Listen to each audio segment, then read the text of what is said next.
warahmatullahi wabarakatuh. Hai guys.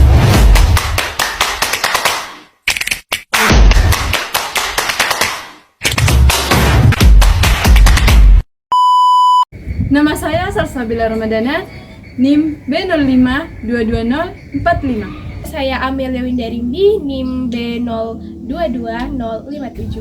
Saya Serli Amelia, NIM B0522308.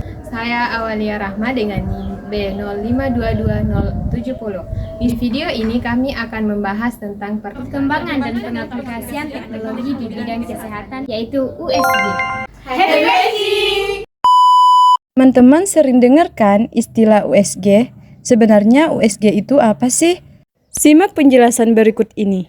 USG atau ultrasonografi adalah alat bantu diagnostik yang sudah umum digunakan terutama di bidang kebidanan, di mana alat ini berfungsi untuk melihat kondisi janin di dalam rahim ibu hamil serta melihat organ-organ lain yang ada di dalam perut. Pada USG terdapat gelombang suara yang berfrekuensi tinggi yang disebut ultrason. USG bekerja dengan cara melalui sebuah transducer dengan menggunakan perantara gel. Kemudian, gelombang ultrason tersebut akan dipantulkan kembali dalam bentuk berupa gambar di sebuah layar monitor, hingga kita dapat melihat organ yang ada di dalam monitor. Selain itu, kita juga dapat segera mengetahui apa saja kelainan yang terjadi di dalam rahim ibu hamil tersebut, serta pemeriksaan USG tidak menggunakan radiasi. Itulah alasan mengapa alat USG aman digunakan untuk memeriksakan kondisi kesehatan ibu hamil beserta janinnya. Dan perlu teman-teman ketahui bahwa penggunaan gelombang ultrason di dalam dunia kedokteran pertama kali dilakukan pada tahun 1942 untuk mendiagnosis tumor otak. Nah, teman-teman pasti pernah berpikir, bagaimana ya kehidupan masa lampau sebelum adanya USG? Bagaimana para calon ibu mengetahui kondisi kandungannya? Apakah mereka sedang hamil atau tidak? Dan bagaimana mereka mengetahui jenis kelamin dari anak yang dikandungnya? Untuk mengetahui itu, simak penjelasan berikut ini. Dahulu kala, pada tahun 1350 sebelum Masehi, para calon ibu di Mesir harus bersabar untuk mengetahui tes kehamilannya. Ketika mereka ingin mengetahui apakah mereka sedang hamil atau tidak, itu mereka harus buang air kecil pada biji gandum. Nah, setelah itu mereka harus bersabar menunggu serta mengamati biji gandum tersebut beberapa hari. Ketika biji tersebut tumbuh jelai, berarti anak yang dikandungnya adalah berjenis kelamin laki-laki. Namun sebaliknya, ketika biji tersebut tumbuh gandum, berarti anak yang dikandungnya itu berjenis kelamin perempuan. Dan jika biji tersebut tidak tumbuh apa-apa, tidak tumbuh jelai ataupun gandum, hasil kehamilan tersebut dinyatakan negatif atau sang calon bayi telah mengalami keguguran. Laporan dari NIH History menyatakan metode lama ini diuji kembali oleh para ahli kandungan pada tahun 1963 dan ternyata memang benar, urin wanita hamil punya peluang 70% untuk mendorong pertumbuhan biji gandum. Sementara urin pria atau wanita yang tak hamil itu tidak dapat melakukannya sama sekali. Meskipun begitu, teman-teman harus tahu bahwa hal ini belum ada bukti ilmiahnya apakah biji yang jadi jelai atau gandum itu dapat memastikan calon bayinya berjenis kelamin laki-laki atau perempuan. Berbeda dengan abad ke-17, untuk mengetahui kehamilan, beberapa dokter mencelupkan pita ke dalam pot berisi urin wanita. Apabila aroma pita tersebut membuat wanita itu muntah atau merasa mual, itu kemungkinan wanita tersebut hamil. Namun apabila aroma pita tersebut tidak membuat reaksi apa-apa ke wanitanya, itu berarti wanita tersebut tidak hamil. Nah, itulah beberapa cara yang dilakukan para calon ibu di zaman dahulu untuk mengetahui kehamilannya.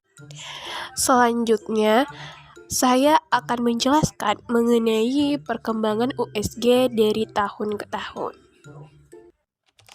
Sejarah perkembangan USG. Lazzaro Spallanzani merupakan seorang ilmuwan Italia di tahun 1794 yang pertama kali menemukan teknologi USG. Namun, pada awal mulanya, USG ditemukan secara tidak sengaja oleh penemuan sonar atau gelombang suara di bawah air di tahun 1862. Teknologi USG pada zaman dahulu ditujukan untuk mengetahui bagaimana kelelawar dapat terbang dengan baik dalam kegelapan. Lalu pada tahun 1942, seorang ilmuwan dari Australia yang bernama Dr. Carl Theodore Dulles juga mengembangkan USG ini, di mana ia menambahkan detektor logam ultrasonik untuk pengembangan USG. Lalu pada tahun 1970, hasil USG sudah melibatkan microchip. Disinilah perkembangan 3 dimensi terjadi, lalu di sini pula lah perkembangan USG 4 dimensi dimulai.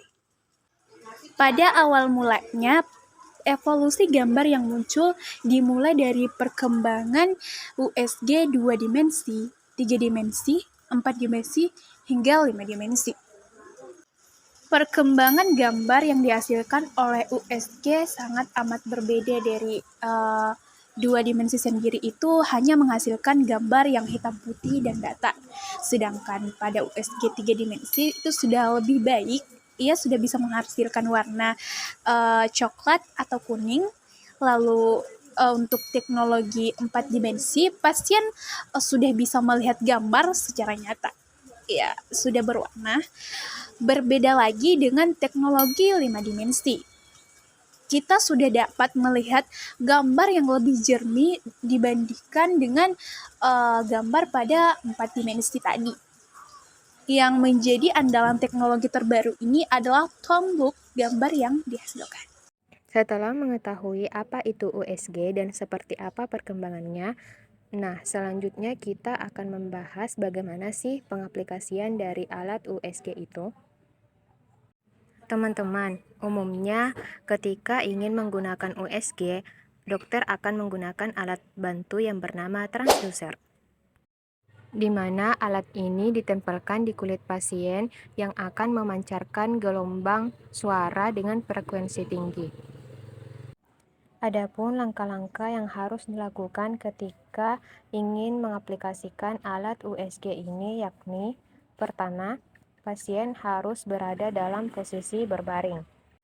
Lalu dokter akan mengoleskan berupa gel khusus pada kulit pasien di area yang akan diperiksa dengan menggunakan alat transducer tadi yang ditempelkan dan digerakkan di area yang diperiksa. Nah, hasil gelombang dari transducer tersebut yang akan direkam dan diubah langsung menjadi sebuah gambar pada monitor. Setelah tes dilakukan, dokter akan membersihkan sisa gel dari tubuh pasien. Adapun waktu yang dibutuhkan dalam melakukan tes ini sekitar 30 hingga 60 menit.